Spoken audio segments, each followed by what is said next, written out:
Hello friends, ಇವತ್ತಿನ ವಿಡಿಯೋದಲ್ಲಿ ನಾವು ಬಾಳೆ ಎಲೆಯಲ್ಲಿ ಮಾಡುವ ಸ್ವೀಟ್ ಕಡುಬು ಹೇಗೆ ಮಾಡೋದಂತ ನೋಡೋಣ. ಇದೊಂದು 8 ತಾಸು ನೆನೆಸಿರುವಂಥ ಬಾಯ್ಲ್ಡ್ ರೈಸ್ ಅಂದರೆ ಕುಚಲಕ್ಕಿ ಫ್ರೆಂಡ್ಸ್. ಇದನ್ನು ಈಗ ನಾನು ಚೆನ್ನಾಗಿ ತೊಳೆದು ಗ್ರೈಂಡರ್ನಲ್ಲಿ ಒಂದು ಸ್ವಲ್ಪ ಗಟ್ಟಿಯಾಗಿ ರುಬ್ಕೋಬೇಕು ಫ್ರೆಂಡ್ಸ್. ಈ ರೀತಿ ಗಟ್ಟಿಯಾಗಿ ರುಬ್ಕೊಂಡಿದ್ದೇನೆ. ನೀವು ಬೇಕಂದರೆ ಮಿಕ್ಸಿ ಜಾರಲ್ಲಿ ಬೇಕಂದ್ರೆ ರುಬ್ಕೋಬೋದು. ಈಗ ಈ ಕಡುಬು ಮಾಡೋದಕ್ಕೆ ಬೇಕಾಗಿರುವಂಥದ್ದು ಒಂದು ಹೂರಣವನ್ನು ರೆಡಿ ಮಾಡ್ಕೊಳ್ಳೋಣ.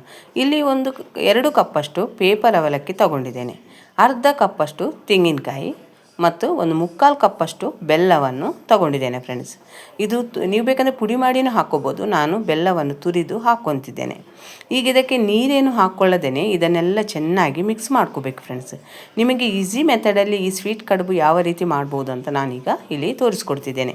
ಇಲ್ಲಿದು ಬೆಲ್ಲದ ಪಾಕ ಏನು ಬರುವುದಂಥದ್ದೇನು ಪ್ರೊಸೀಜರ್ ಇಲ್ಲ ಫ್ರೆಂಡ್ಸ್. ಅವಲಕ್ಕಿ ತೆಂಗಿನಕಾಯಿ ಬೆಲ್ಲನ ಚೆನ್ನಾಗಿ ಮಿಕ್ಸ್ ಮಾಡ್ಕೋಬೇಕು.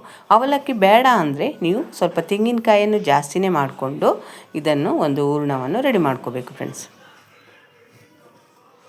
ಈಗ ಇಲ್ಲಿ ಇಡ್ಲಿಯನ್ನು ಬೇಯಿಸುವಂಥ ಹಬೆಯಲ್ಲಿ ಬೇಯಿಸೋದಕ್ಕೆ ಒಂದು ಪಾತ್ರೆಯನ್ನು ಗ್ಯಾಸ್ ಮೇಲೆ ಇಟ್ಟಿದ್ದೇನೆ ಫ್ರೆಂಡ್ಸ್. ಅದಕ್ಕೆ ಬೇಕಾದಷ್ಟು ನೀರನ್ನು ಹಾಕ್ಕೊಂಡಿದ್ದೇನೆ.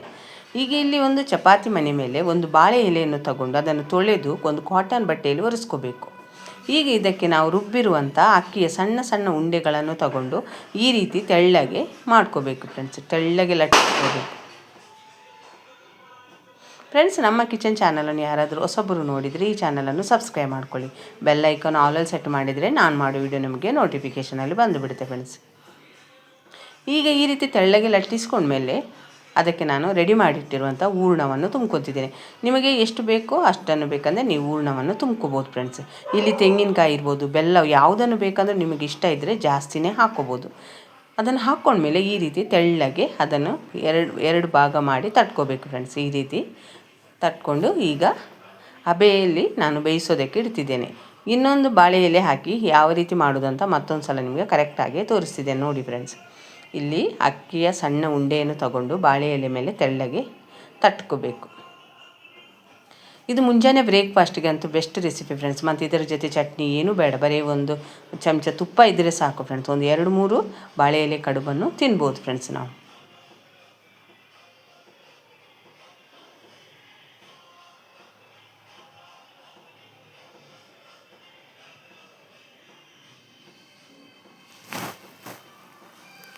ಇದನ್ನು ನಾವು ಅಕ್ಕಿ ಹಿಟ್ಟಿಂದಲೂ ಮಾಡ್ಬೋದು ಫ್ರೆಂಡ್ಸ್, ಆದರೆ ಅದಕ್ಕೆ ಬೇರೆಯೇ ಒಂದು ಪ್ರೊಸೀಜರ್ ಇದೆ. ಅದನ್ನು ಈ ರೀತಿ ಮಾಡೋದಕ್ಕೆ ಬರೋದಿಲ್ಲ ಫ್ರೆಂಡ್ಸ್. ಯಾಕಂದರೆ ಅದನ್ನು ಒಂದು ಸ್ವಲ್ಪ ಬಿಸಿ ನೀರಲ್ಲಿ ಕುದಿಸಿ ಅದಕ್ಕೆ ಪ್ರೊಸೀಜರ್ ಬೇರೆ ರೀತಿಯೇ ಇದೆ. ಅದು ಬೇರೆ ವೀಡಿಯೋದಲ್ಲಿ ನಿಮಗೆ ಬೇಕಂದರೆ ಮಾಡಿ ತೋರಿಸ್ತೇನೆ ಫ್ರೆಂಡ್ಸ್.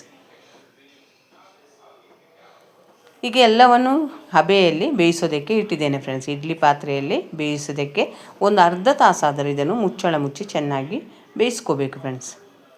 ಒಂದು 30 ನಿಮಿಷ ಆದರೂ ಇದು ಗ್ಯಾಸ್ ಮೇಲೆ ಇಟ್ಟು ನಾವು ಇದನ್ನು ಬೇಯಿಸ್ಕೋಬೇಕು. ಒಂದು 30 ನಿಮಿಷ ಆದಮೇಲೆ ತಣ್ಣಗಾದಮೇಲೆ ನಾನು ನಿಮಗೆ ಇದನ್ನು ತೆಗೆದು ತೋರಿಸ್ತಿದ್ದೇನೆ ಫ್ರೆಂಡ್ಸ್. ನೀವು ವಿಡಿಯೋದಲ್ಲಿ ನೋಡ್ತಿರ್ಬೋದು ಬಾಳೆ ಎಲೆ ಕಲ್ಲರೇ ಚೇಂಜ್ ಆಗಿಬಿಟ್ಟಿದೆ.